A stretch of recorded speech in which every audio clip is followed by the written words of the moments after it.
அருட்பெருஞ்சோதி அருட்பெருஞ்சோதி தனிப்பெரும் கருணை அருட்பெருஞ்சோதி. எல்லா உயிர்களும் இன்புற்று வாழ்க, வள்ளல் மலரடி வாழ்க வாழ்க, கொல்லா விரதம் குவளை எல்லாம் ஓங்குக, நல்லோர் நினைத்த நலம் பெறுக, நன்றி நினைத்த எல்லோரும் வாழ்க இசைந்து. உலக மக்களே, அறிவார்ந்த அன்பர்களே, ஆண்மநேய ஒருமைப்பாடுடைய அன்பர்களே, வல்லப்பம்மா நமக்கு அருளிய திருவட்பாவிலிருந்து அருப்பெருஞ்சோதி ஆண்டவருடைய திருவிளையாடல்களை பார்த்து கொண்டிருக்கிறோம். அருப்பெருஞ்சோதி ஆண்டவர் இந்த பிரபஞ்சம் தோன்றிய காலத்திலிருந்தே எவ்வளவோ திருவிளையாடல்கள் செய்திருந்தாலும் கூட கலியுகத்தினுடைய கடைசி கட்டத்தில், அதாவது கலியுகம் 1900 ஆண்டுகளிலே முடிவடைந்து விட்டது. அருப்பெருஞ்சாண்டவர் 1823 ஆண்டு ஒரு திருவிளையாடலை தொடங்குகிறார். அந்த திருவிளையாடல் தொடங்குவதற்கான காரணம் உண்டு. இந்த பிரபஞ்சத்தில் தோன்றிய 4 யுகங்களிலுமே, கிரேத யுகம், திரேத யுகம், துவார யுகம், கலியுகம், இந்த 4 யுகங்களிலுமே சமயங்களும் மார்க்கங்களும் மதங்களும் தோன்றி அதை உருவாக்கியவர்களுடைய கர்த்தாக்களை உருவமாக்கி அதற்கேற்றபடி ஆலயங்களை அமைத்து வழிபாட்டு முறைகளை அமைத்து மக்களை வழிபட செய்து விட்டார்கள். இது காலங்காலமாக நடந்து கொண்டிருக்கிறது. யுகங்கள் முடிந்தவுடனே அந்தந்த யுகங்களில் தோன்றிய, அதாவது ஒவ்வொரு யுகத்திற்கும் ஆயுள் காலம் உண்டு. ஏற்கனவே நாம் இந்த விளக்கத்தை தெளிவாக நாம் அருளியிருக்கிறோம். வல்லப்பம்மன் கூறியதை அப்படியே நாம் விளக்கத்தையும் கொடுத்திருக்கிறோம். கிரேத யுகத்திற்கு 17,28,600 வருடங்களும், திரேத யுகத்திற்கு 12,96,000 வருடங்களும், துவார யுகத்திற்கு 8,64,000 வருடங்களும், கலியுகத்திற்கு 5,000 வருடங்கள் என்று கணக்கிட்டு வல்லப்பம்மன் அவர்கள் கூறியதை நாம் ஏற்கனவே விளக்கமாக பார்த்து விட்டோம். அப்போ அந்த யுகத்தில் தோன்றிய, ஒவ்வொரு யுகத்திலும் தோன்றிய, உதாரணமாக கிரேத யுகத்திலே தோன்றிய மார்க்கம், கிரேத யுகத்திலே தோன்றிய மார்க்கம் கலங்க மார்க்கம். துவார யுகத்திலே தோன்றிய மார்க்கம் நவநீத மார்க்கம். திரேத யுகத்திலே தோன்றிய மார்க்கம் திராவக மார்க்கம். கலியுகத்திலே பசும மார்க்கம். அதே போல சமயங்களும் தோன்றின. சைவம், வைஷ்ணவம், காணாபத்தியம், கௌரம், சௌரம், சாகதம் போன்ற சமயங்களும் தோன்றின. அதே போன்று மதங்களும் தோன்றின. கிறிஸ்தவம், இஸ்லாமியம், யூதம், பாசிசம், இப்படி பல சமயங்கள், சமணம், பௌத்தம் என்ற மதங்களும் தோன்றின.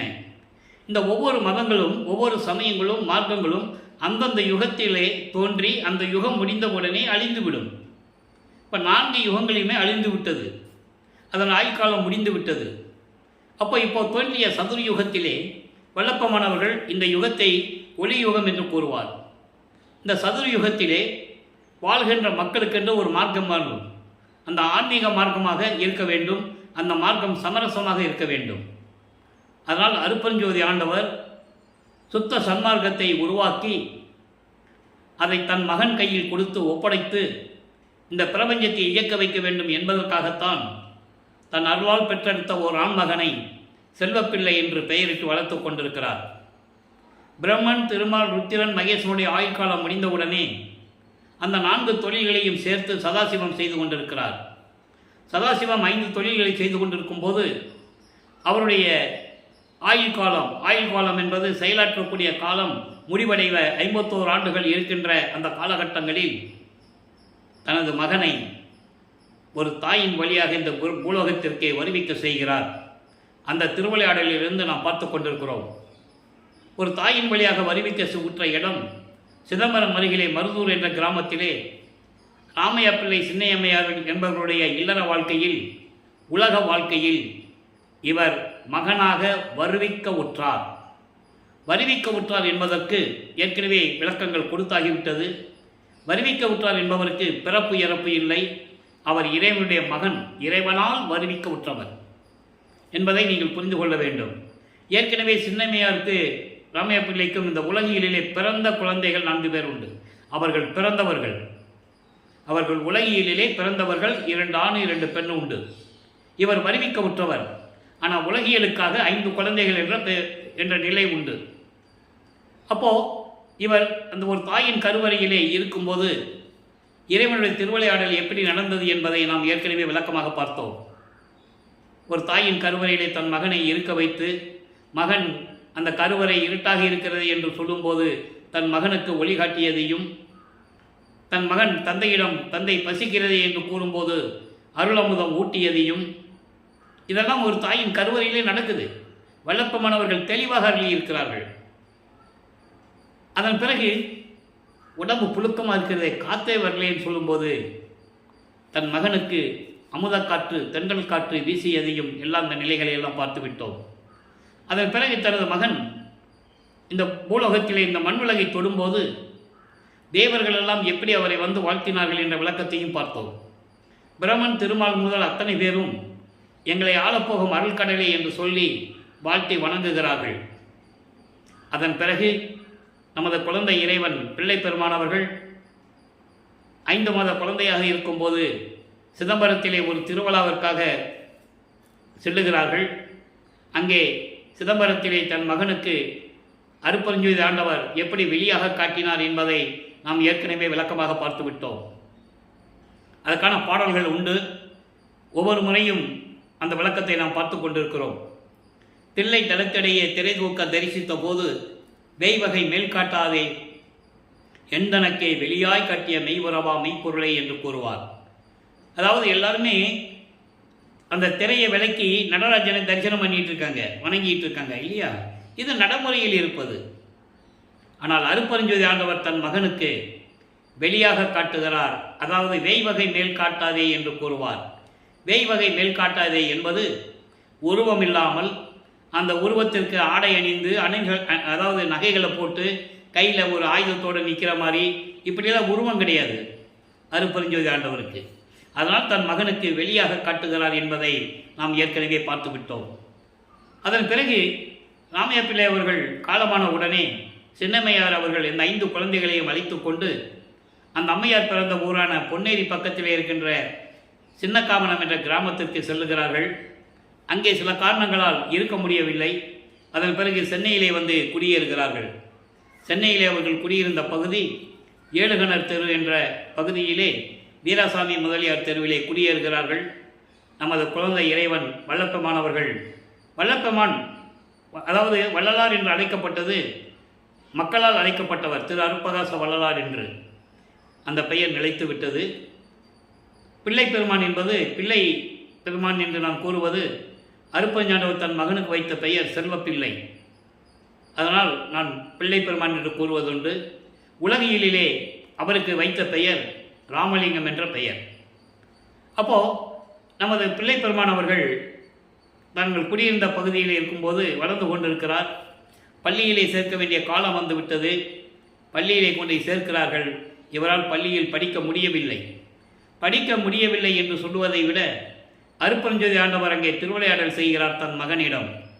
காரணம், தன் மகன் இந்த உலகியலிலே எந்த ஆசிரியரிடம் கல்வி கற்கக்கூடாது, தனது மகன் யாரையும் இந்த பிரபஞ்சத்தில் குருவாக ஏற்றுக்கொள்ளக்கூடாது. இந்த நிலையில் இறைவனுடைய திருவிளையாடல் தொடர்ந்து கொண்டிருக்கும் போது இவர் படிக்க முடியாதுன்னு சொல்லிட்டு வந்துட்டார். மனம் இடம் கொடுக்கவில்லை படிப்பதற்கு. அதன் பிறகு அந்த வீட்டிலே எப்படியெல்லாம் சந்தர்ப்ப சூழ்நிலைகள் நடந்திருக்கும் என்று நமக்கு தெரியும். உலகியலிலே ஒரு குழந்தைகளை பள்ளிக்கூடத்தில் சேர்த்துட்டு படிக்க முடியலன்னு வந்தால் எவ்வளவு பிரச்சனைகள் அந்த குழந்தைக்கு நெருக்கடி இருக்கின்றது நமக்கு தெரியும்.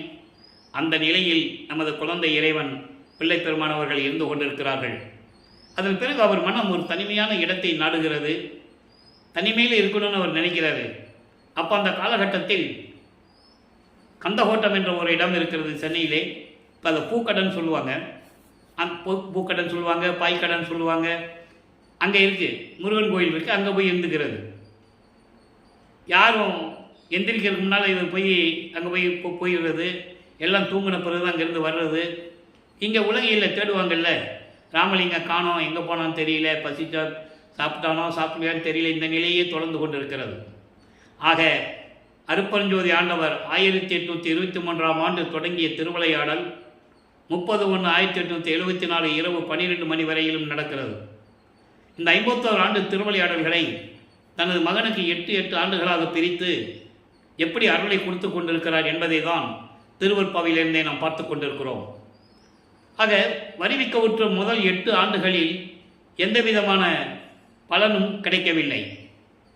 9வது ஆண்டு தொடக்கத்தில், அதாவது 2வது 8 என்பது 2 × 16, 9வது ஆண்டிலிருந்து 16 ஆண்டுகளுக்குள் என்ன நடந்தது என்பதை தான் இப்போ நம்ம திருவருட்பாவிலிருந்தே பார்த்து கொண்டிருக்கிறோம்.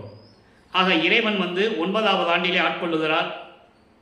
அவர் ஒரு தனி அறையிலே இருக்கும்போது இறைவன் எழுந்தருளி அவர் முன் தோன்றி, மகனே, நீ என்னால் வருவிக்க உற்றவன், நீ என்னுடைய மகன், காரணம் காரியங்கள் எல்லாம் உனக்கு முன்பருவம் பின்பருவம் காட்டி அருள் செய்வேன், தற்போது ஞானத்தை பெற்றுக்கொள் என்று சொல்லி மறைந்து விடுகிறார். அப்போ இவருக்கு மறைப்பு நிலை ஏற்படுகிறது. மறப்பு 2 நிலையும். இறைவன் ஞானத்தை பெற்ற பிறகு இவருடைய மற்ற நிலைகளெல்லாம் தெரியாது. இவர் சைவ குலத்திலிருந்து வலிமை கூற்றதனாலும் அந்த காலகட்டங்களில் சைவ சமயங்கள், அதாவது சைவ சமயம் நிலைத்து இருந்ததனால், இவர் சைவ சமயத்தில் இருந்ததனால் சிவபெருமானை இறைவன் என்று நினைத்து வழிபட்டு கொண்டிருக்கிறார். அதன் பிறகுதான் இப்போ இந்த நிலையில் இருக்கும்போது அவருக்கு சுத்த சன்மார்க்கம் தெரியாது, அருப்பஞ்சோதி ஆண்டவருக்கு தெரியாது.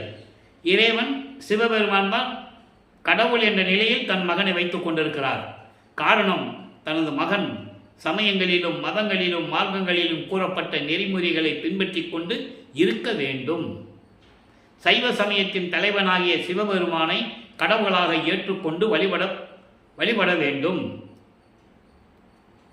சிவாய நமச்சிவாயா, ஓம் சிவாயா, சிவசிவா என்று சொல்லி தனது மகன் சிவபெருமானை வழிபட வேண்டும். ஏனென்றால் தன் மகனை பக்குவப்படுத்துகிறார். இது இறைவனுடைய திருவிளையாடல் என்பதை இங்கே நான் பதிவு செய்ய கடமைப்பட்டிருக்கிறேன். அப்போ இந்த நிலையில் இருக்கும்போது இவர் சிவபெருமானை வழிபட்டு கொண்டிருக்கிறார். 9வது ஆண்டிலிருந்து 12 ஆண்டுகளுக்குள் நடந்தது. 1ஆம் திருமுறை உருவாகிறது. சிவபெருமானிடம் முறையீடு செய்கிறார். திருவருள் முறையீடு என்ற பதிகம் 6வது பதிகம். அதில் இருக்கின்ற 232 பாடலுடைய விளக்கங்களை முழுமையாக பார்த்துவிட்டோம். அதன் பிறகு தந்தையை பற்றி பாடியாயிற்று, எந்த விதமான பலனும் கிடைக்கவில்லை. ஒருவேளை அம்மையை பற்றி பாடினால், தாயை பற்றி பாடினால் அருள் கிடைத்து விடுமோ என்ற ஒரு எதிர்பார்ப்பில் வடிவுடைமனை பற்றி பாடுகிறார். வடிவுடை மாணிக்க மாலை உருவாகிறது. அதில் இருந்த 100 பாடலுடைய விளக்கங்களை முழுமையாக பார்த்துவிட்டோம். அதன் பிறகு 1ஆம் திருமுறையிலே சிவநேச வெண்பாவிலே சிவபெருமானை எப்படி வழிபடுகிறார், தியாகராஜ பெருமானிடம் எப்படி முறையீடு செய்கிறார். திருவொற்றியூரில் இருக்கின்ற சிவபெருமானுடைய பெயர் தியாகராஜன். அதே போல சிதம்பரத்திலே இருக்கின்ற பெயர் நடராஜன், மதுரையிலே சொக்கநாதன். இப்படி ஒவ்வொரு ஊருக்கும் ஒரு பேர் உண்டு. அந்த விளக்கங்களை நாம் பார்த்து கொண்டிருக்கிறோம். அப்போது சிவநேச வெண்பா என்ற பதிகத்திலிருந்து இப்போ பாடல்களை பார்த்து கொண்டிருக்கிறோம். சிவநேச வெண்பா 100 பாடல்களை கொண்டது. இன்று 7வது பாடலின் விளக்கத்தை பார்க்க போகிறோம். நல்லா கவனிக்கணும். இப்போ வல்லப்பமானவர்கள் 9வது ஆண்டிலிருந்து 12 ஆண்டுகளுக்குள் இருந்து கொண்டிருக்கிறார். 1ஆம் திருமுறை உருவாகிறது. 8 பதிகங்கள், 712 பாடல்கள். திருவடி புகழ்ச்சி, விண்ணப்ப கலிவெண்பா, நெஞ்செறி உறுத்தல், சிவநேச வெண்பா, மகாதேவ மாலை, திருவருள் முறையீடு, வடிவுடை மாணிக்க மாலை, இங்கித மாலை. இதிலே திருவருள் முறையீடும் வடிவுடைக்க மாணிக்க மாலையை முழுவதமாக பார்த்துவிட்டோம். அடுத்து சிவநேச வெண்பா, அதன் பிறகு மகாதேவ மாலை வரும். இப்போ சிவநேச வெண்பாலை 7வது பாடல் என்ன சொல்றார்? வந்தி தேன் பிட்டு கந்த வல்லலே. இதை எப்படி படிக்கணும்னா, வந்தி தேன் பிட்டுக்கு வந்த வள்ளலே. வந்தி என்ற ஒரு மூதாட்டி மதுரையிலே வாழ்ந்து கொண்டிருந்தார்கள். அந்த வந்தி மூதாட்டி சிவபெருமானுடைய பெரிய பக்திமான், பெரிய பக்திமான். அப்போ வந்தி பிட்டு செய்து அதை விற்று பிழைத்து கொண்டிருக்கின்ற ஒரு மூதாட்டி.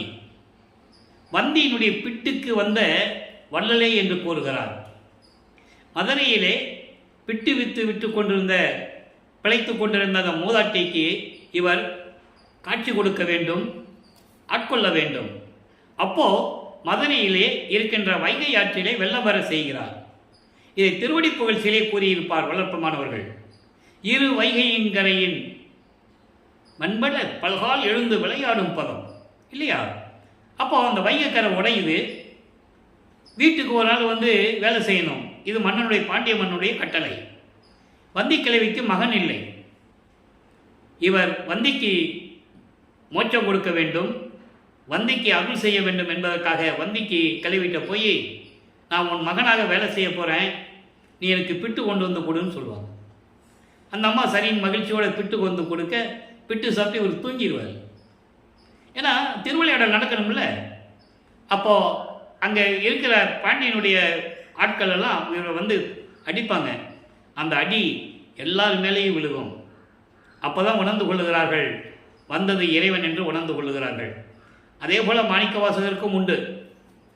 அதே போல் திருநாவுக்கரசுக்கும் சொல்லுவார், மாணிக்கவாசகருக்கும் சொல்லுவார், சுந்தரனுக்கும் சொல்லுவார். நிறைய பாடல்கள் உண்டு. அதை விளக்கம் அப்பப்போ வரும்போது நம்ம சொல்லலாம். இப்போது அப்படி வந்த வள்ளலே நின் அடியான் சிந்தித்தேன். அங்கே என்ன சொல்கிறாரு? வந்தி தேன் பிட்டுக்கு வந்த கல்லலே வள்ளலே நின் அடியான் சிந்தித்தேன் என்றல் சிரிப்பன்றோ பந்தத்தால் சிந்து சிந்திப்பித்து எனது சிந்தையுள் நின் பொன்னருளே வந்து சிந்திப்பித்தல் மறந்து. இது நேரிசை வெண்பா. அழகான பாடல். நல்லா புரிஞ்சுக்கணும். நீங்கள் தமிழ் இலக்கணம் இலக்கியம் கற்றவர்களுக்கு இது நல்லா தெரியும். நான் தமிழ் இலக்கணம் இலக்கியம் கற்றவன் அல்ல, இறைவன் அருளால் விளக்கத்தை பெற்றவன் என்ற நிலையை நான் சொல்லுவதில் பெருமைப்படுகிறேன். இப்போ அந்த வந்திக்களை சொல்லியாச்சா? இப்போ நின் அடியான் சிந்தித்தேன் என்றால் சிரிப்பன்றோ, உனது அடியனாகிய நான் உன்னை பற்றி நினைத்து வணங்குகிறேன் என்றால் உனக்கு சிரிப்பாக இருக்கிறதா? எப்படி சொல்கிற பாருங்க. வந்தி கிளவிக்கு மட்டும் நீ காட்சி கொடுத்த. இப்போ நான் என்ன சொல்கிறேன்? உன்னது அடியான் உன் அருளை பெறுவதற்காக உனது அடியான் உன்னை பற்றி உன்னை பற்றி நினைத்து மனதிலே சிந்தித்து வணங்கி கொண்டிருக்கிறேன் என்று சொன்னால் உனக்கு சிரிப்பாக இருக்கிறதா? காரணம் என்ன? ஏன் அப்படி சொல்கிறாரு? ஒரு தாயின் வழியாக வருவிக்க செய்து ஒரு தாயின் கருவறையிலே 10 மாதம் அந்த நாற்றம் அடித்த அந்த இடத்திலே இருக்க வைத்து பாடலில் சொல்லுவார். மகாதேவமாலையில் சொல்லுவார். அதை 87வது பாடல் மகாதேவமாலையில் அந்த பாடலில் சொல்லுவார் அவருடைய திருவிளையாடலை. அது நம்ம அந்த பாடல் வரும்போது விளக்கமாக பார்க்கலாம். அப்போ இந்த நிலையில் இருக்கும்போது இப்போ நான் சொல்கிறேன், உனக்கு சிரிப்பாக இருக்கா? அவனுக்கு எவ்வளோ துன்பத்தை அனுபவித்துக் கொண்டிருக்கிறேன். மாயைகளினால்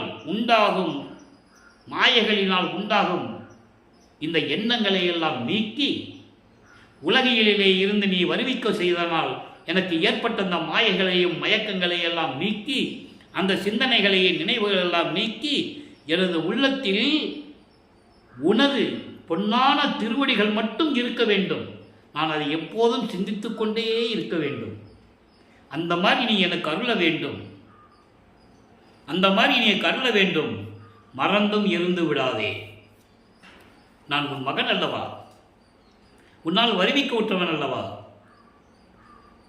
நான் உன்னை பற்றி நினைத்து கொண்டு வணங்கிக் கொண்டிருக்கிறேன் என்று சொன்னால் உனக்கு சிரிப்பாக இருக்கிறது, கிண்டலாக இருக்கிறது. விரைவில் வந்து எனக்கு அருள வேண்டும் என்று சொல்லி இந்த பாடலை அருளியிருக்கிறார்கள். அற்புதமான பாடல். ஆக இந்த நிலை தொடர்ந்து கொண்டிருக்கிறது. இப்போ வல்லப்பவன் அவர்கள் ஞானத்தை பெற்றவுடனே 13வது ஆண்டில் வருவிக்க விட்டு 13 ஆண்டு ஆகிப்போச்சு. அப்போ நம்ம குழந்தை இறைவன் அவர் வாழ்ந்து கொண்டிருந்த, அதாவது அந்த வாழ்ந்த பகுதியிலிருந்து கால் வலிக்க நமது குழந்தை இறைவன் நடந்து செல்கிறார். திருவொற்றியூருக்கு செல்லுகிறார். முதலாக செல்லுகிறார். அப்போ திருவொற்றியூரிலே என்ன நடந்தது என்பதை 2ஆம் திருமுறை உருவாகிறது. 2ஆம் திருமுறையிலே 113 பதியங்கள், 1207 பாடல்கள், இதுவரை 30 பதியங்களுடைய விளக்கங்களை நாம் பார்த்திருக்கிறோம். அதனுடைய ஒரு சுருக்கம். அந்த 13 ஆண்டிலே, அந்த 13வது ஆண்டிலே திருவொற்றியூருக்கு போய் கால் வலிக்க நடந்து வந்து சிவபெருமானை பற்றி, தியாகராஜனை பற்றி பாடுவார். எந்த விதமான பலனும் இல்லை. அதன் பிறகு திருமுல்லை வாயிலுக்கு செல்லுவார். ஒருவேளை அங்கே போனால் அருளை பெற்றுவிடலாமா என்ற இயக்கத்தில், ஒரு எதிர்பார்ப்பில் அங்கேயும் போவார். அங்கே போனால் அங்கே இருக்கிற இறைவன் பேர் மாசிலாமணி. மாசிலாமணி சொல்லி உருகி பாடுவார். அந்த பாடல்களெல்லாம் நெஞ்சை உருக்கும். கண்ணில் இந்த அப்படியே தண்ணி வரும். அப்படியெல்லாம் உருகி பாடியிருக்கிறார்.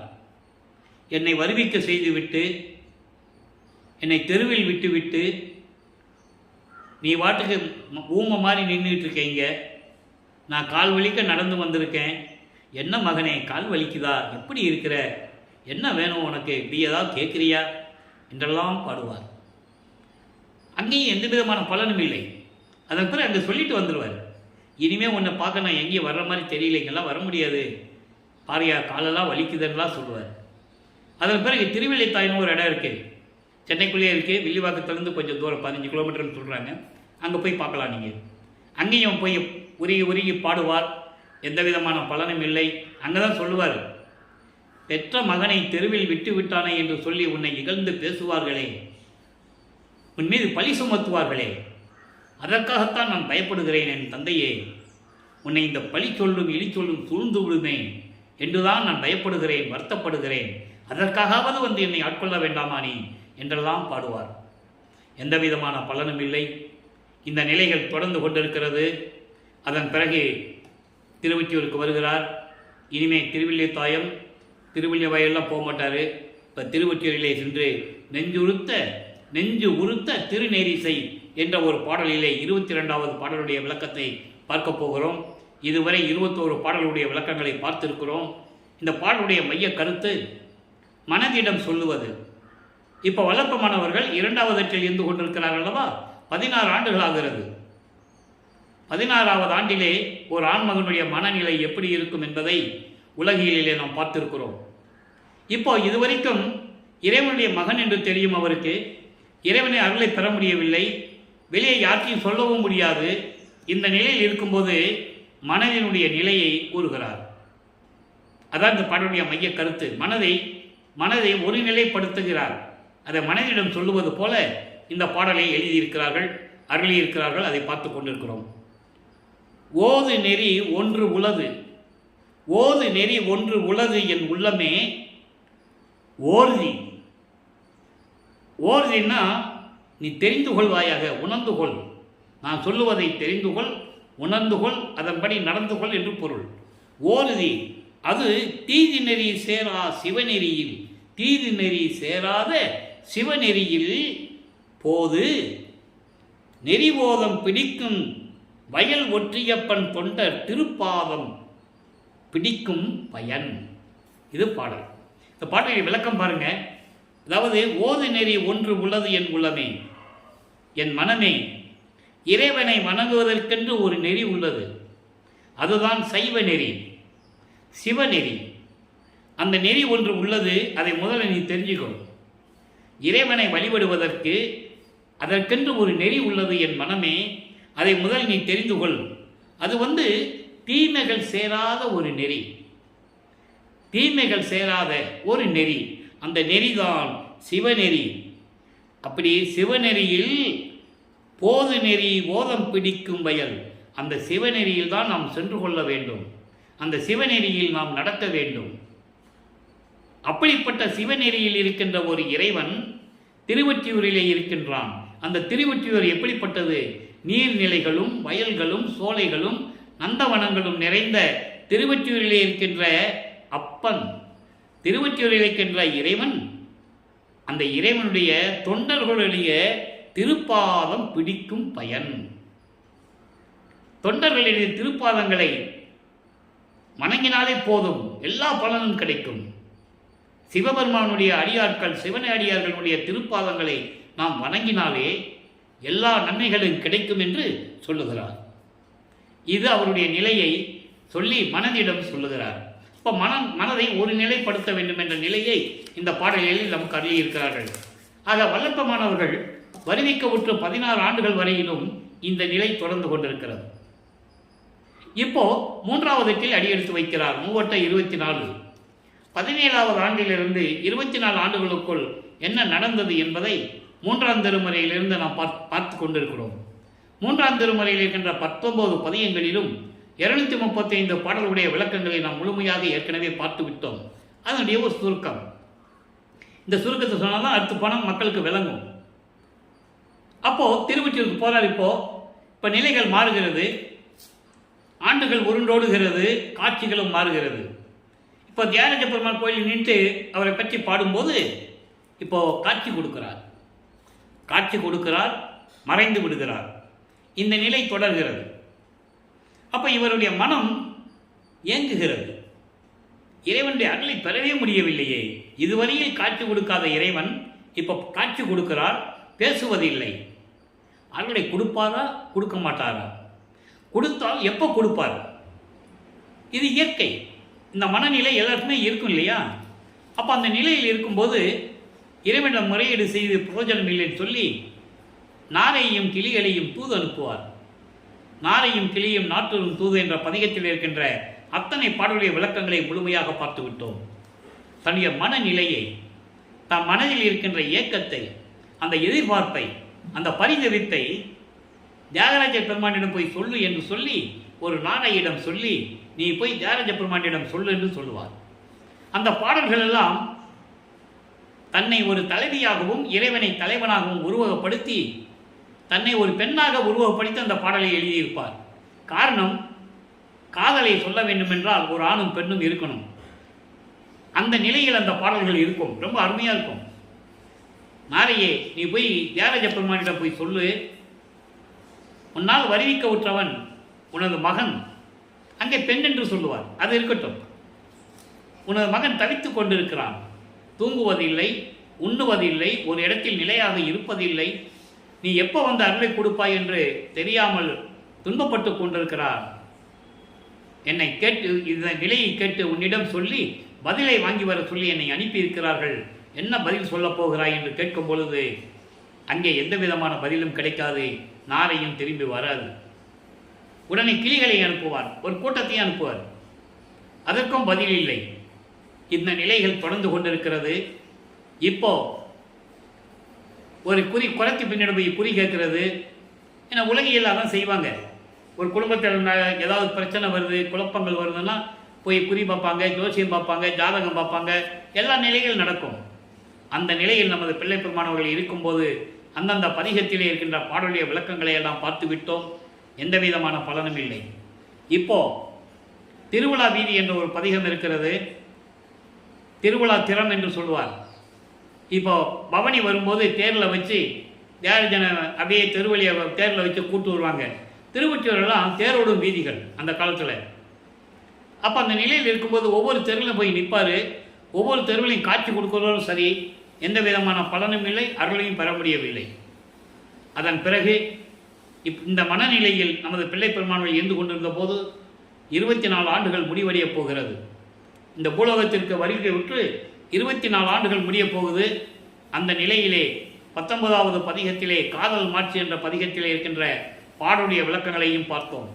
இப்போ என்ன பண்ணுவார்? இப்போ காட்சி கொடுத்துட்டு நேராக மகனை பார்த்து நடந்து வருவார். நல்லா கவனிக்கணும். நடந்து வந்து இவர் கண்ணை மூடி மெய்மறந்த நிலையில் இருப்பார். இது பாடலுடைய விளக்கத்தை தான் உங்ககிட்ட சொல்லிகிட்டு இருக்கேன்.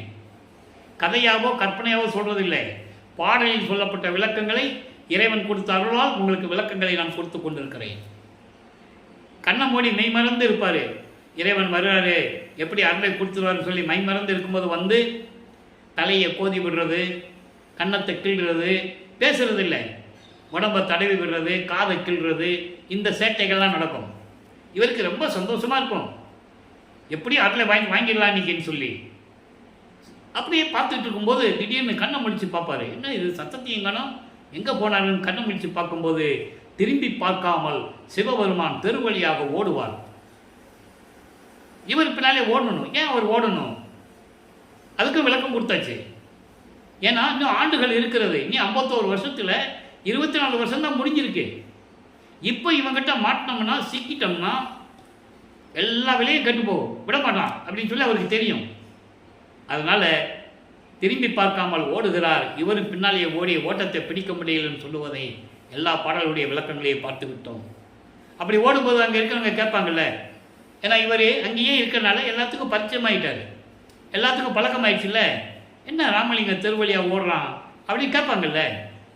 அப்படி இவர்கிட்ட பிடித்து கேட்கும்போது இவர் சிவபெருமான் ஓடுவதையும் தன்னால் ஓட்டத்தை பிடிக்க முடியவில்லை என்று கூறுவதையும் இந்த நிலைகள் பாடலுடைய விளக்கங்களை எல்லாம் பார்த்து விட்டோம்.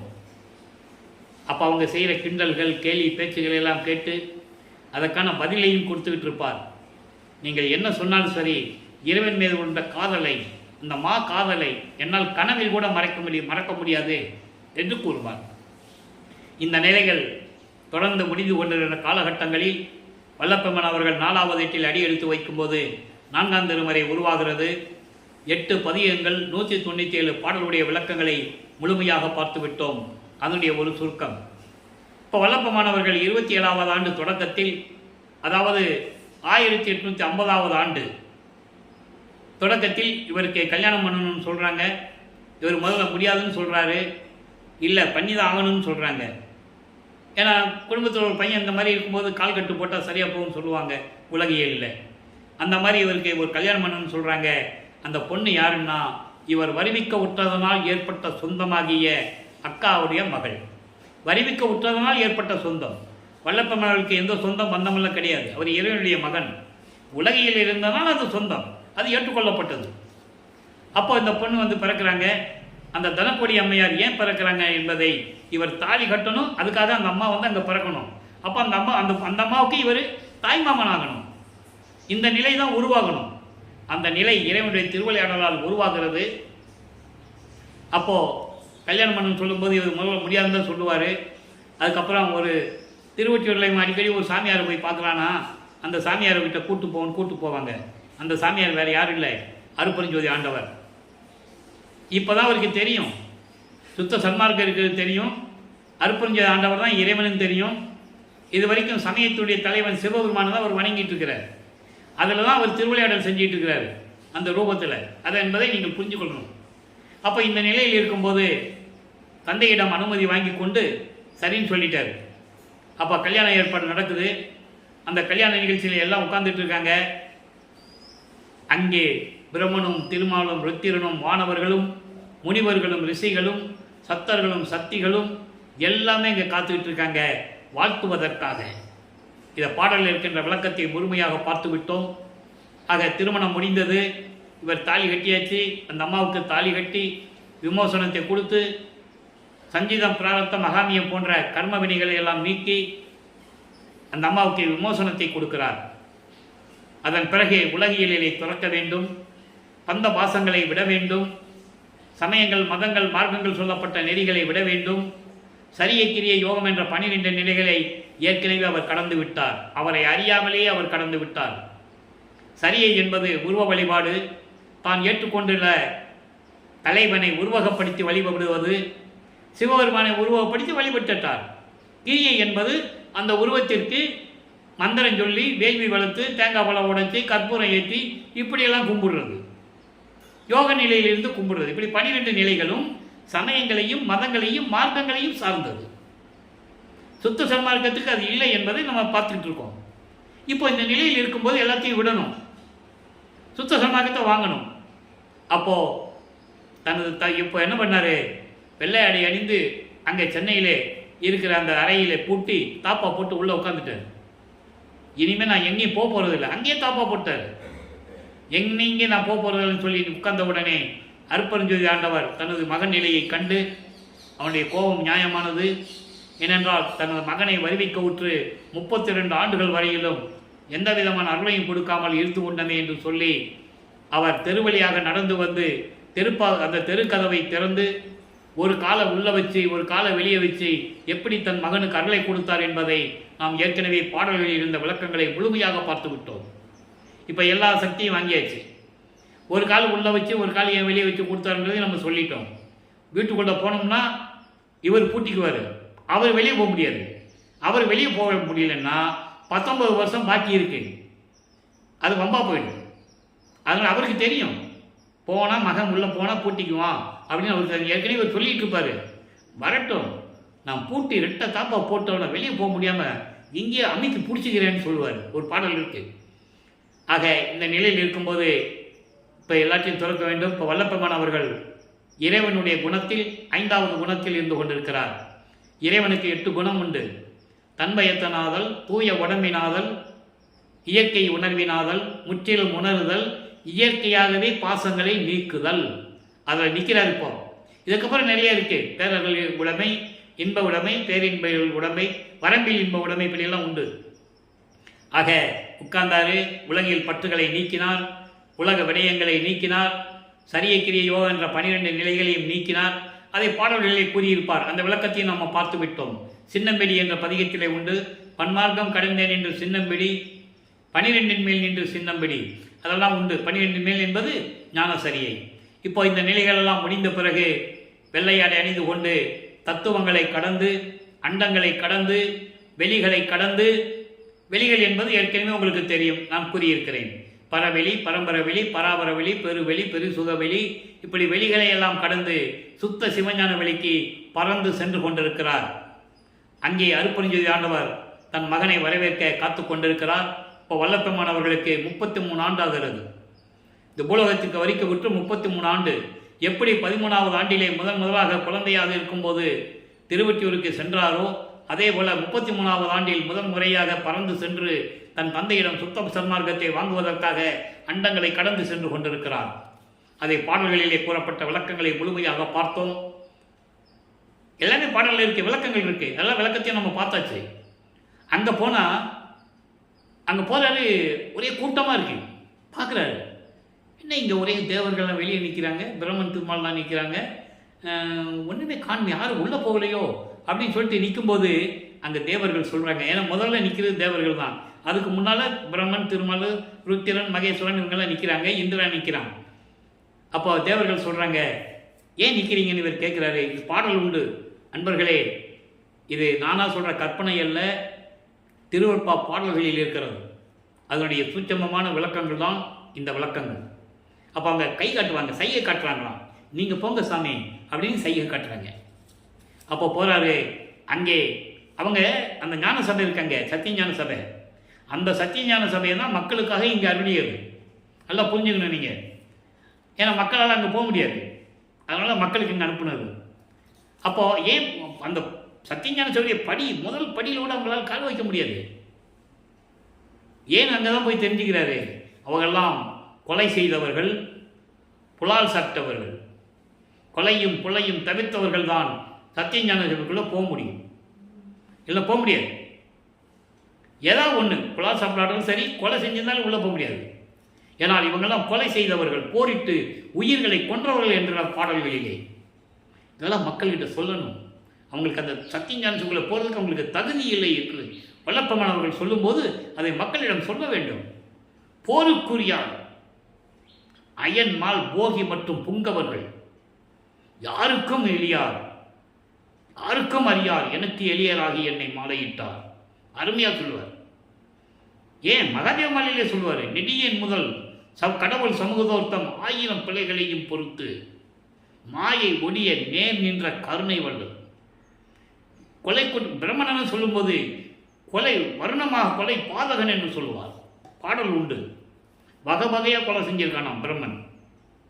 இதெல்லாம் உண்டு, பாடல்களிலே உண்டு. ஆக இந்த நிலை இருக்கவங்க சத்தியஞானத்துக்குள்ள போக முடியாது.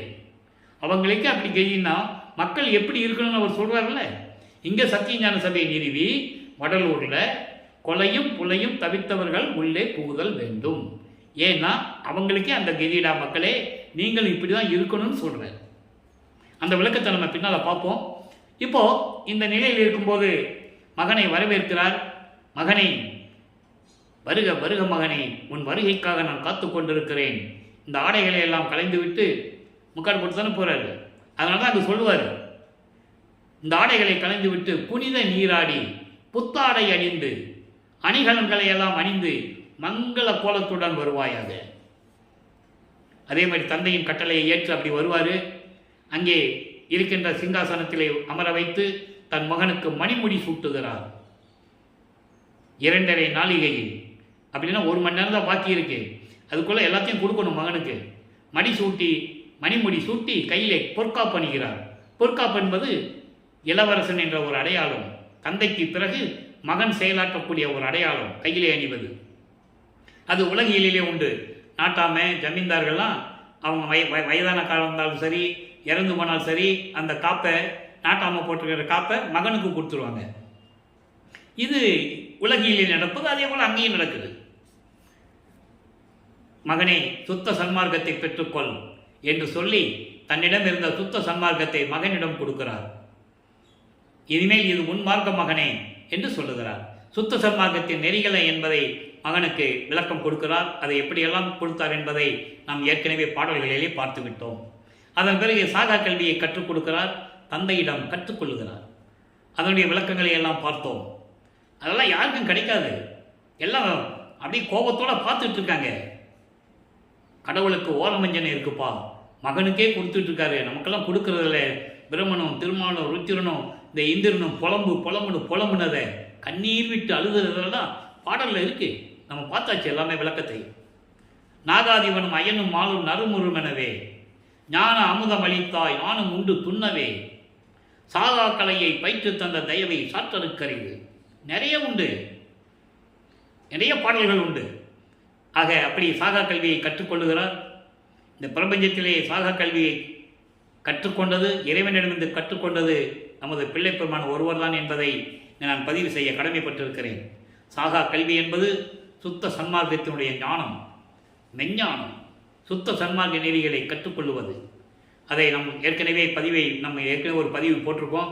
ஒரு 10 டேஸ்க்கு முன்னால் போட்டிருக்கோம், நீங்கள் பார்த்துக்கலாம். ஜீவகாரிய ஒழுக்கம் என்னென்னு போட்டிருக்கோம். சுத்த சன்மார்க்க நெறினா என்ன, சமய சன்மார்க்க நெறினா என்ன, அதனுடைய வித்தியாசங்களை எப்படி என்ற நிலையெல்லாம் நாம் ஏற்கனவே பதிவு போட்டிருக்கோம், நீங்கள் பார்த்துக்கலாம்.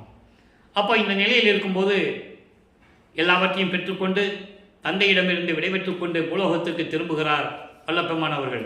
இதெல்லாம் உனக்கு எப்படி தெரியுங்களா சொல்லக்கூடாது, கேட்கக்கூடாது. எல்லாம் பாடலில் உண்டு. மக்கள்கிட்ட யாரும் சொல்லலை, அதனால் யாருக்கும் தெரியாது. உலகையில் சொன்னது வேற. அவர் மாட்டு வண்டியில் போனார், நடந்து போனார், இப்படி தான் சொல்லுவாங்க. ஆனால் வல்லபெருமான் சொன்னது வேற. அவர் பறந்து போனது, தந்தைகிட்ட சுத்த சன்மார்க்கம் வாங்கினது, அண்டங்களை எல்லாம் எப்படி கடந்து போனதெல்லாம் பாடலில் இருக்குது, யாரும் மறுக்க முடியாது. அப்போ இந்த நிலையில் இருக்கும்போது நேராக சிதம்பரத்திலே தான் எழுந்தருளுகிறார். நேராக அங்கேருந்த போகிறார். ஏன் அங்கே போனார், அதுக்கான விளக்கத்தையும் கொடுத்துருக்கோம். இங்கே கருங்குழியில் இருக்கிற வீட்டு ஓனரு, அந்த வீட்டு உரிமையாளர் வெங்கட ரெட்டியாரும் அங்கே பரசுராமனும் பேசிகிட்டு இருக்காங்க. பரசுராமன் என்பவர் இவர் வரிவிக்கப்பட்ட குடும்பத்தில் பிறந்தவர். அவர் பிறந்தவர், இவர் வரிவிக்கப்பட்டவர். அப்போ அவர் சொல்கிறாரு, வெங்கட ரெட்டி கிட்ட சொல்லியிருப்பார், இந்த மாதிரி என் தம்பி நீங்கள் போய் வச்சுக்கோங்க, உங்கள் வீட்டில் வச்சுக்கோங்க, கல்யாணம் பண்ணோம், ஆன்மீக வழியில் வந்துட்டாப்புல அப்படின்லாம் சொல்லியிருக்காங்க. இது உலகில் வந்த செவி வழியாக வந்த செய்திகள் எல்லாம் புத்தகமாக எழுதியிருக்காங்க. அதெல்லாம் நம்ம படித்து தெரிஞ்சுக்கலாம், அதில் ஒன்றும் தப்பு இல்லை, அது படித்து தெரிஞ்சுக்கலாம். அப்போ இந்த நிலையில் இருக்கும்போது அந்த வெங்கட ரெட்டியார் இவரை அழைத்து தன் வீட்டில் அவரை அழைத்து வரும்போது மனிதனாக தான் வருவார், பறந்து வர மாட்டார். நல்லா நெஞ்சுக்கணும். ஒரு மனிதன் ஒருத்தரோட வரும்போது பறந்தெல்லாம் வரமாட்டார், அவரோட சாதாரண மனிதன் மாதிரியே தான் வருவார். அதை நீங்கள் புரிஞ்சுக்கணும். அதே மாதிரி யார் கூடயாவது வாங்க போகலாம் அப்படிங்கும்போது கூட நடந்து போகும்போது நடந்து போகிற மாதிரி தான் தெரியும், காலில் அவர் தரையில் படாது. மற்றவங்களுக்கு தெரியும் நடக்கிறாருன்னு தெரியும், அவ்வளோதான். அதை நீங்கள் நல்லா புரிஞ்சுக்கணும். அப்போ இந்த நிலையில் இருக்கும்போது இங்கே கருங்குழியிலே உறைவிடமாக கொண்டுள்ளார். 9 ஆண்டுகள் அங்கே இருக்கிறாரு. என்னென்ன நடந்தது என்பதை நம்ம ஏற்கனவே திருவருட்பாவில் பார்த்துட்டோம். ஒவ்வொரு பாடலின் மூலமாக ஏற்கனவே போட்ட பதியங்களில் நம்ம பார்த்துட்டோம். இப்போது ஜீவகாருண்ய ஒழுக்கத்தை உலகத்துக்கு சொல்லணும். உலக மக்களெல்லாம் எப்படி ஜீவகாருண்ய ஒழுக்கத்தை கடைபிடிக்க வேண்டும். ஏனென்றால் ஜீவகாருண்ய ஒழுக்கமே கடவுள் வழிபாடு என்று கூறுகிறார், மோட்ச வீட்டின் திறவுகோல் என்று கூறுகிறார். அப்போ அந்த மோட்ச வீட்டின் திறவுகோல் என்பது என்ன? சுத்த சன்மார்க்கம். சுத்த சன்மார்க்கத்தில் இருந்துக்கிட்டு தான் நீ ஜீவகாருண்யத்தில் ஒழுக்கத்தில் இருக்கணும். ஜீவகாருண்ய ஒழுக்கம் என்பது உருவாக்க வேண்டும் என்பதற்காக அதற்கு ஒரு தர்மசாலை வேண்டும். அதற்கு முன்னாலேயே பார்வதி மக்களிடம் பேசி அந்த இடத்தை பெற்றுக்கொள்ளுகிறார்.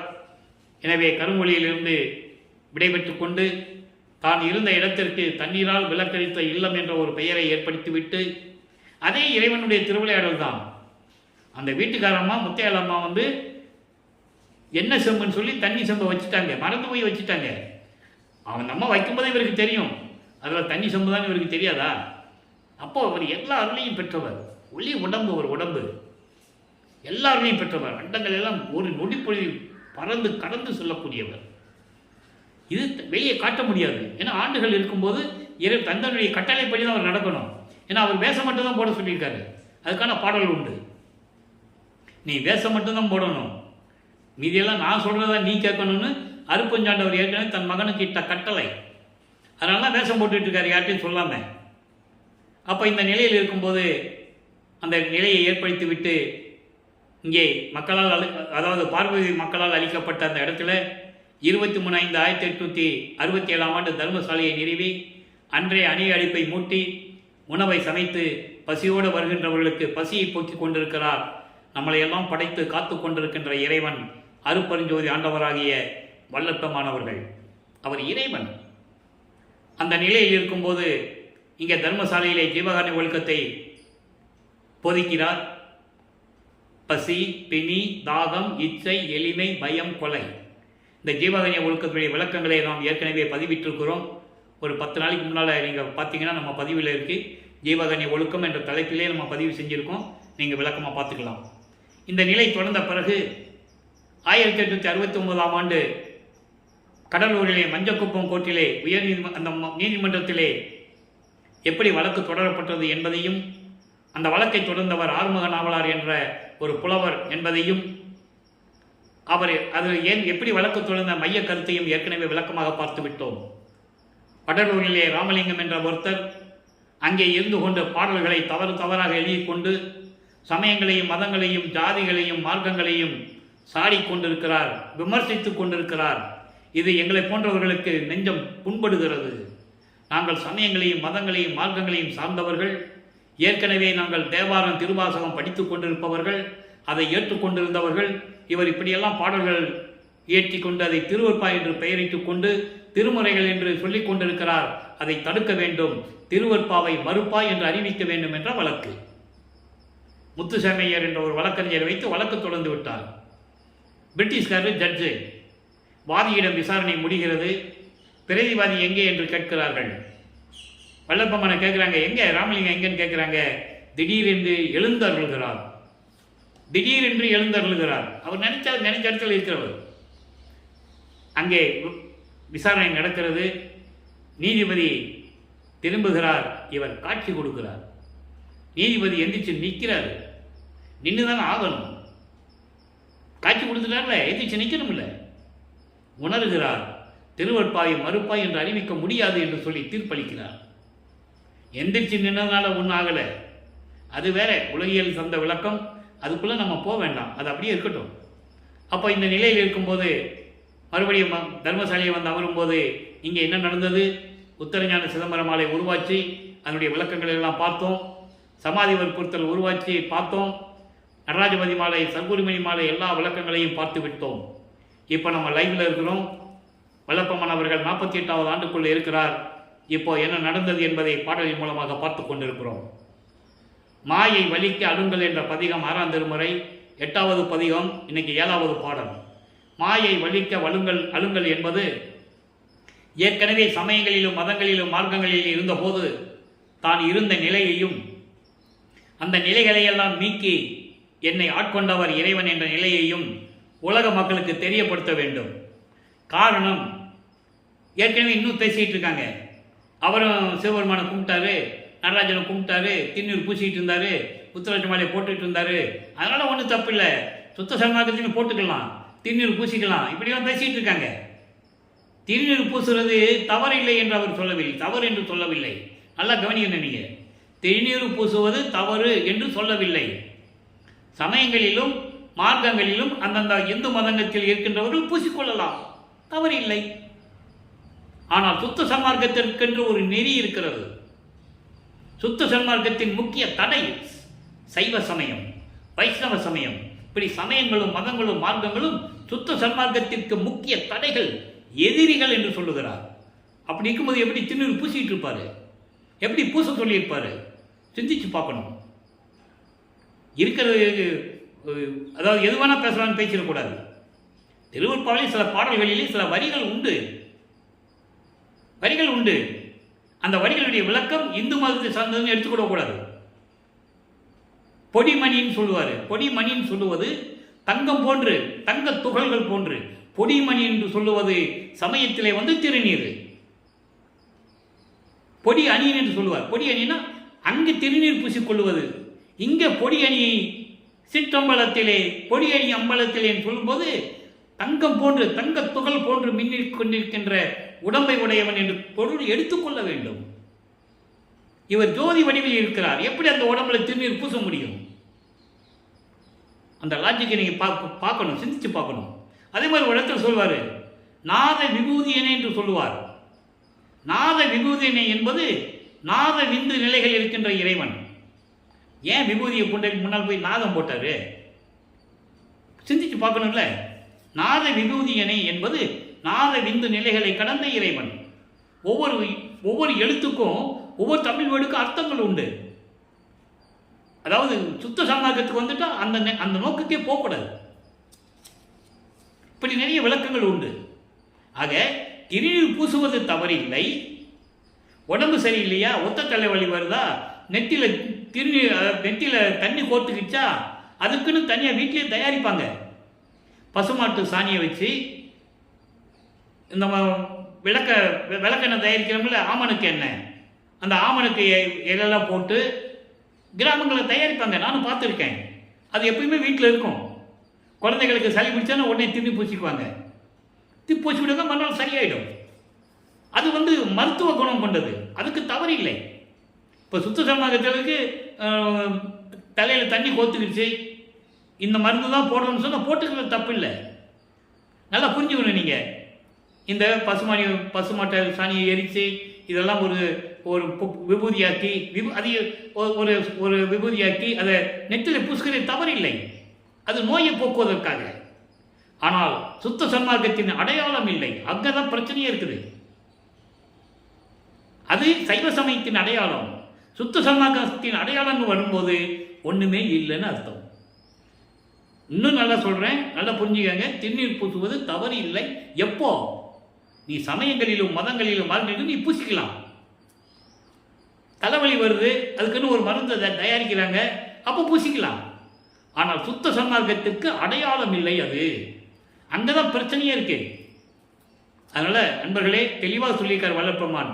அது பிரசாத மாலையிலே சொல்லிட்டாரு. எவ்வளவோ விளக்கங்கள் நான் கொடுத்தாச்சு. மறுபடியும் அதே பேசி அப்போ எது வேணாலும் செய்யலாம். அப்புறம் சுத்த சன்மார்க்கம்னா யாரையும் மக்களுக்கு தெரியாம போயிடும். ஒவ்வொரு மார்க்கத்துக்கு ஒரு வித்தியாசம் இருக்குல்ல, ஒவ்வொரு மதத்துக்கும் வித்தியாசம் இருக்கு. உதாரணத்துக்காக கிறிஸ்துவ பெருமக்களுக்கு எந்த விதமான இது இல்லை. அவங்க நெற்றியில் திருநீர் பூசுறது, பொட்டு வைக்கிறதெல்லாம் கிடையாது. அவங்களுக்கு மத நெறி. அது இஸ்லாமிய மத பெருமக்களுக்கும் ஒரு மத நெறி இருக்கு. இப்படி ஒவ்வொரு மதங்களுக்கும் மத நெறி இருக்கு, மார்க்கங்களுக்கும் நெறிகள் இருக்கு, சமயங்களுக்கும் நெறிகள் இருக்கு. நீ வைஷ்ணவ சமயத்துக்கு போய் நீ திருநீர் பூசிக்கன்னு சொல்ல பார்ப்போம், அவன் நாம தான் போடுவான். ஒத்த தலை மருந்துக்காக ஏதாவது பூசிக்குவான். ஆனால் அடையாளம்னு போடும்போது நாமம் தான் போடுவாங்க. ஒத்த நாமம், கொண்டி நாமம், பாத நாமம்னு இருக்கு. அவன் போய் சிவபெருமான் கோயிலில் போய் திருநீர் பூசிவிட்டு சிவசிவான்னு கும்பிட்டுட்டு இருக்க மாட்டான். நல்லா புரிஞ்சுக்கணும் நீங்க. அப்போ சங்கற்ப விகற்பங்கள் அங்கே தொடருது. முரண்பாடுகள், வேறுபாடுகள், ஒவ்வொரு சமயத்துக்கும் ஒவ்வொரு மதத்துக்கும் எல்லா வேறுபாடுகள் உண்டு. ஆனால் சுத்த சன்மார்க்கத்திற்கு இதெல்லாம் உள்ள வரக்கூடாதுன்னு சொல்றாரு. எல்லாமுடைய அற்புறிஞ்சோதி அற்புத கடவுளே, எக்காலத்தும் சுத்த சன்மார்க்கத்தின் முக்கிய தடைகள் தெளிவா சொல்றாரா? சமயங்கள், மதங்கள், மார்க்கங்கள் என்பவற்றின் ஆசார சங்கற்ப விகற்பங்களும், வர்ணம், ஆசிரமம் போன்ற உலகச்சார சங்கற்ப விகற்பங்களும். அவன் காய் கூட கட்டிட்டு தாடி வச்சுட்டு மணிக்கணக்கில் உட்காருவான், வர்ணம் ஆசிரமம்னு சொல்லி. சுத்த சன்மார்க்கத்தில் இருக்க முடியுமா?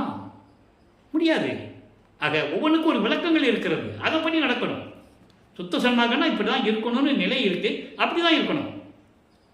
ஆக அந்த நிலையில் இருக்கும்போது தான் சொல்றாரு, அதை சொல்லுவதற்கு தான் இவ்வளவு விளக்கம் தர வேண்டியிருக்கு. சொல்றாரு பாருங்க, வருத்த நேர் பெரும் வாரமே சுமந்து வாடும் ஓர் பொதி மாடு என உழன்றேன். ஒரு மாடு மேல பொதிய சுமந்து அந்த மாடு எவ்வளவு கஷ்டப்படும். அதுபோல நான் சமயங்களிலும் மதங்களிலும் மார்க்கங்களில் இருக்கும்போது எல்லாவற்றையும் சுமந்து கொண்டு எல்லா நெறிகளையும் ஏற்றுக்கொண்டு ஒரு மாடு மாதிரி சுத்திக்கிட்டு இருந்தேன். தன்னுடைய நிலையை கூறுகிறார். அவர் எப்படி இருந்தாரு, அந்த நிலைகளில் இருக்கும்போது அதை விட்டுட்டு வரும்போது எப்படி இருக்கிறாரு, அது ரொம்ப முக்கியம். அதான் சொல்லிட்டு இருக்கிறாரு. பருத்த ஊனோடு மலம் உண்ண தெரியும் பன்றி போன்று உழலே. நல்ல தட்டிய பருத்த உடம்பு வச்சுட்டு மலத்தை திங்கிற பன்னி போல நான் அந்த மாதிரி தெரிந்து கொண்டிருந்தேன். அப்போ உண்மையை உள்ளதை உள்ளபடி உலக மக்களுக்கு தெரிவிக்கிறார். நான் அப்படி இருந்தேன், அந்த நிலையில எனக்கு தெரியாது, சுத்த சன்மார்க்கம் என்னன்னு தெரியாது எனக்கு. அந்த நிலையில நான் அப்படி இருந்தேன். அதான் சொல்வார், அற்ப அறிவில் இருந்தேன் என்று கூறுவார் பேருபதேசத்திலே. நம்ம அந்த விளக்கத்துக்கு வரும்போது அங்கே பார்ப்போம், அவ்வளோ விளக்கங்கள் இருக்க நம்ம பார்க்க போகிறோம். ஆக அந்த மாதிரி இருந்து கொண்டிருந்தேன். எது நன்மை எது தீமைன்னு எனக்கு தெரியாது. நன்றி ஒன்று அறியே, எதுவுமே எனக்கு தெரியாது. கருத்து இல்லா அயல் குறைத்து அலுப்பு அடைந்த கடை நாயில் கடையனேன். ஒரு தெரு நாய் இன்னொரு தெருவுக்கு போனால் வேத்து நாய் வந்துருச்சுன்னு சொல்லி அந்த நாய்க்கு குலைச்சு குலைச்சு குலைச்சு குலைச்சு அழுத்து போகும். அதுபோல நான் சமயங்களிலும் மதங்களிலும் மார்க்கங்களில் இருந்து அந்த நெறிமுறைகளை பின்பற்றி கொண்டு சொல்லி சொல்லி சொல்லி நான் அழுத்து போனேன். இதான் அதுக்கு பொருள். அழுத்து போனேன்றாரு. அழுத்து போனேன். இப்போ சுத்த சன்மார்க்கத்தை கொடுத்துட்டேன். இப்போ உன்னுடைய அருளுக்கு நான் பொருத்தமனாக இருக்கணும். உன் அருளை பெறுவதற்கு நான் என்ன செய்ய வேண்டும்? அருளுக்கு பொருத்தனன் ஆவதற்கு என் செய்ய கடவேன். நல்லா புரிஞ்சுக்கணும். அப்போ நான் மதங்களில் எப்படி இருந்தேன்? நான் அப்படிதான் சொல்லிட்டு இருந்தேன். சிவபெருமானு நமச்சிவாயா சிவசிவான் சொல்லிட்டு இருந்தேன். இப்பவும் நீங்கள் சொல்லுங்க அப்படின்னு சொல்லியிருக்கலாம்ல. ஏன் சொல்லலை?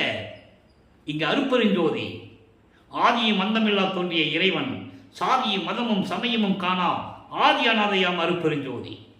சாதியும் மதமும் சமயமும் பொய்யென ஆதியில் உணர்த்திய அருப்பெருஞ்சோதி. இது அகவல் இருக்கு. பொய்த்த மதமும் சமயமும் பொய்யே எல்லாம் பொய்ன்னு சொல்லும்போது பிற எப்படி சுத்த சன்மார்க்கத்தில் திண்ணுரு பூசுன்னு சொல்லுவார். நல்லா புரிஞ்சுக்கணும். நீ பூசாதன்னு சொல்லி அப்பா மகன்கிட்ட சொன்னதுக்கு உதாரணங்கள் எடுத்துக்காட்டுகள் இருக்க பாடலில் மகன்கிட்ட சொல்லுவார், இனிமேல் உனக்கு தேவையில்லை, பூசாத, தேவையில்லைன்னு சொல்லுவார். ஆதாரங்கள் உண்டு திருவற்பாவிலே. 6 திருமுறைகளும் விளக்கத்தை படித்து கொண்டுதான் இந்த விளக்கத்தை உங்களுக்கு நான் இறைவனுடைய தயவாளியும் கூறிக்கொண்டிருக்கிறேன். ஆதங்கம், இந்த வள்ளலார் கோயிலுடைய ஆதங்கம் சுத்த சன்மார்க்கத்தை மக்களிடம் தெரியப்படுத்தாமல் அப்படியே மூடி மூடி மறைச்சு மறைச்சு இன்னும் பேசிக்கிட்டு இருக்காங்க. அதான் உண்மை, அதான் சத்தியம், யாரும் மறக்க முடியாது. ஆக இந்த நிலையில் இருக்கும்போது அடுத்து பிள்ளை பெருவிண்ணப்பத்தில் சொல்றாரு பாருங்க. பதிகம் 20 பிள்ளை பெருவிண்ணப்பம் 46வது பாடல். ஏற்கனவே நிறைய விளக்கம் கொடுத்துருக்கோம். இதெல்லாம் விடுபட்ட பாடல்கள். இந்த பகுதியில் இப்போதான் விளக்கம் சொல்ல வேண்டும் என்று இறைவனுடைய கட்டளையால் இப்போ நான் சொல்லிட்டு இருக்கேன். இதுதான் சொல்லுவதற்கு சரியான நேரம். பொருளிலே உலகம் இருப்பதாதலினால், இந்த உலகம் எப்படி இருக்குது? பணத்து ஆசையிலான இருக்குது. பணத்து ஆசையிலிருந்து இந்த உலகம் இருக்குது. ஆதலால் புரிந்து நாம் ஒருவர் பால் பலகால் மருவினால் பொருளின் இச்சையினால் பலகால் மருவுகின்றான் என கருதி, அதாவது இந்த உலகமே பணத்து ஆசையில் இருக்குது. அதனால நான் ஒரு ஆளை பார்க்க போறேன். ஒரு தடவைக்கு பல தடவை பார்க்க போனேன்னா அவன் இந்த பணம் வாங்குறதுக்கு தான் வருகிறான், பணம் வாங்குறதுக்கு அந்த ஆசையில் வந்துட்டு இருக்கான்னு சொல்லி வெறுவர். வெறுவர் என்ன? என்னை அதாவது ஒரு மாதிரியா பார்க்குறாங்க, வெறுப்பாக பார்க்கிறார்கள். வெறுவர்னு வெறுப்பாக பார்க்கறது. இப்போ நம்ம உலகையில் பார்க்குறோம், ஒரு ஆள் வந்து நம்மகிட்ட அடிக்கடி பார்க்குறான். அப்போ நமக்கு என்ன தோணுன்னா, இவன் ஏதோ பணம் கேட்க வரான்னு சொல்லி நம்ம ஒரு மாதிரியை பார்ப்போம்ல. அந்த நிலை இவருக்கு உருவாகி இருக்கிறது. அப்போ வெறுவர் என நான் அஞ்சி, இந்த மாதிரிலாம் இருப்பாங்கன்னு சொல்லி நான் பயந்து எவ்விடத்தும் மேவிலேன், நான் எங்கேயும் போனதே இல்லை. இப்படிலாம் நடக்கும்னு எனக்கு தெரியும், அதனால் நான் எங்கேயும் போகலை. எந்தை எனது தந்தையே, இது நீ அறிவாய். உன்னாலே வருவிக்க உற்று உன்னிடம் இருந்த பிள்ளையை, என்னை செல்வமாக செல்ல பிள்ளையாக வளர்த்த என்னை ஒரு தாயின் கருவையிலே இருக்க வைத்து இந்த உலகத்துக்கு வருவிக்க செய்து 32 ஆண்டுகள் வரையிலும் சமயங்களிலும் மதங்களிலும் மார்க்கங்களிலும் ஈடுபட செய்து அதனை சங்கற்ப விகற்பங்களிலேயும் ஈடுபட செய்து என்னை இப்படியெல்லாம் நீ என்னை திருவிளையாடல் செய்தது உனக்கு தெரியும். என் தந்தையே, நீ அறிவாய், நானும் செய்ததல்ல. அதுக்கடுத்து சொல்லுவார் பாருங்க, ஒருவும் அப்பொருளை நினைத்த போதெல்லாம் ஓட்டினேன், அதுவும் நீ அறிவாய். ஒருவும் அப்பொருளை, இந்த அழியக்கூடிய இந்த செல்வத்தை, அழியக்கூடிய இந்த பணங்களை, அழியக்கூடிய இந்த உலக விடயங்களை, மண்ணாசை பெண்ணாசை போன்ற ஆசைகளை எல்லாம் நான் நினைத்த போதெல்லாம் உவட்டினேன், வெறுத்தேன். இதையும் நீ அறிவாய். அப்போ சமயங்களிலும் மதங்களிலும் மாறிக்கும் போது அவர் மனநிலை எப்படி இருந்தது? ஏன்னா அதில் சொல்லப்பட்ட நெறிகள் எல்லாம் அதான். அதை நீக்கி வந்த பிறகு நான் எப்படி இருக்கிறேன் என்பது உனக்கு தெரியும். என் தந்தையே, இதையும் நீ அறிவாய் என்று சொல்லுகிறார். இறுதியாக ஒரே ஒரு விளக்கம் நண்பர்களே. இப்போ வல்லப்பமன் அவர்கள் இந்த பூலோகத்திற்கு வருவிக்க உற்று 48 ஆண்டுகளாகிறது தர்மசாலையில் இருக்கிறார். நல்லா புரிஞ்சுக்கணும் நீங்கள். அது வரைக்கும் தான் இப்போ திருவிளையாடலை பார்த்துக்கிட்டு இருக்கோம். இன்றைக்கி திருவிளையாடல் எபிசோடு வந்து 324. நம்ம 5 ஆண்டுகளாக இங்கே யூடியூப்பில் பேசிகிட்டு இருக்கோம். திருவருட்பா விளக்கங்கள் மட்டும்தான் சொல்லிகிட்டு இருக்கோம். இது சமயங்கள், மார்க்கங்கள், சமய நூல்கள் விளக்கம்லாம் வராது. இப்போ திருவிளையாடலை மட்டும் சொல்லும்போது 324 எபிசோடு. இன்னும் நிறைய இருக்குது, இன்னும் விளக்கங்கள் நிறையா இருக்குது. அப்போது இந்த 118 பதிகம் சிவசிவ ஜோதி 24வது பாட்டு நேரம் கடந்து கொண்டிருக்கிறது. இங்கே பாருங்கள், பொய்யாத புண்ணிய ஜோதி. எளிமையான வரி தான், ஆனால் விளக்கம் சொல்லணும்னா இதுக்கு 1 மணி நேரம் சொல்லணும். என்னால் சொல்லணும்னு ஆசை தான், முடியல. பொய்யாத புண்ணிய ஜோதி, அழியாத புண்ணிய ஜோதி, அழியாத அருப்பெருஞ்சோதி, ஆதி மந்தமில்லா தோன்றிய சுயமாக தோன்றிய இறைவன், நித்திய ஜோதி என்று சொல்லுவார். அப்படிப்பட்ட இறைவன் எல்லா பொருளும் விளங்க புணர்த்திய ஜோதி. எல்லா பொருளும் விளங்க, எல்லா பொருளும் விளங்கின எல்லா விளக்கங்களும் என் உள்ளத்தில் விளங்க, ஐம்பொறிகள், புலன்கள், அந்த கரணங்கள் போன்ற உபகருவிகள் எல்லாம் இருக்கிறதல்லவா, எல்லாம் விளங்கும்படி என் உள்ளத்தில் உணர்த்திய இறைவன், என் உள்ளத்தில் உணர்த்திய இறைவன் அருப்பெருஞ்சோதி. அடுத்து சொல்ற பாருங்க, நையாது அருள் செய்த ஜோதி. நையாது அருள் செய்ய ஜோதி. நையாது என்பது அழியாது, அழியாது என்பது நிலையாக இருக்கும்படி எனக்கு எல்லா அருளையும் கொடுத்த அருப்பெருஞ்சோதி. ஒரு நானும் தானும் ஒன்றாய் நன்னிய ஜோதி. ஒரு, ஏன் ஒருன்னு சொன்னாரு? நானும் தானும் ஒன்றாய் நன்னிய ஜோதின்னு சொல்லலாம்ல, அதுக்கு முன்னால் ஒருன்னு ஒரு வார்த்தையை போடுறாரு. அந்த ஒரு என்பது அதாவது அறிதுயில் நிலை என்று சொல்லுவார் சில இடங்களிலே, சில இடங்களிலே ஒருமை நிலை என்று சொல்லுவார், சில இடங்களிலே பேரின்ப நிலை என்று சொல்லுவார், சில இடங்களிலே சுத்த சிவானந்த அனுபவ நிலை என்று சொல்லுவார். அப்போ அந்த சுத்த சிவானந்த அனுபவ நிலையில் நானும் தானும் ஒன்றாய் நன்னிய ஜோதி.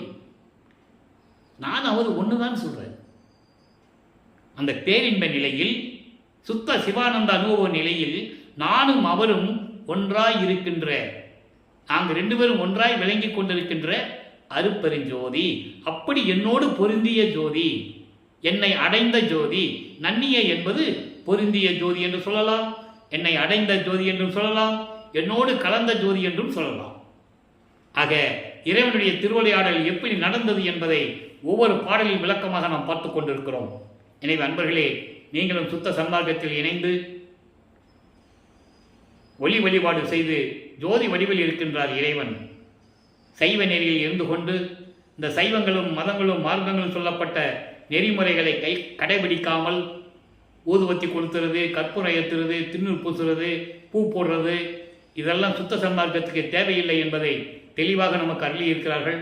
அந்த நிலையில் இருந்து கொண்டு, சைவ நெறியில் இருந்து கொண்டு இறைவனை வணங்கி அருப்பெருஞ்சோதி அருப்பெருஞ்சோதி தனிப்பெருங்கருணை அருப்பெருஞ்சோதி என்ற மகாமந்திரத்தை சொல்லி இறைவனுடைய அருளையும் செல்வங்களையெல்லாம் பெற்று இந்த வையகத்திலே நீங்கள் வாழ்வாங்கு வாழ வேண்டும், நோயற்ற வாழ்வில் நீங்கள் வாழ வேண்டும் என்று இறைவனுடைய தயவோடையும் கருணையோடையும் வேண்டி இந்த வள்ளலார் ஒளியன் விடைபெறுகிறேன். மீண்டும் நாளை சந்திப்போம். நன்றி, வணக்கம். அருப்பெருஞ்சோதி அருப்பெருஞ்சோதி தனிப்பெருங்கருணை அருப்பெருஞ்சோதி. நாளையும் இறைவனுடைய திருவிளையாடல் தொடரும். கண்டு மகிழ்ந்து இறைவனர்களை பெற்றுக்கொள்ளுங்கள்.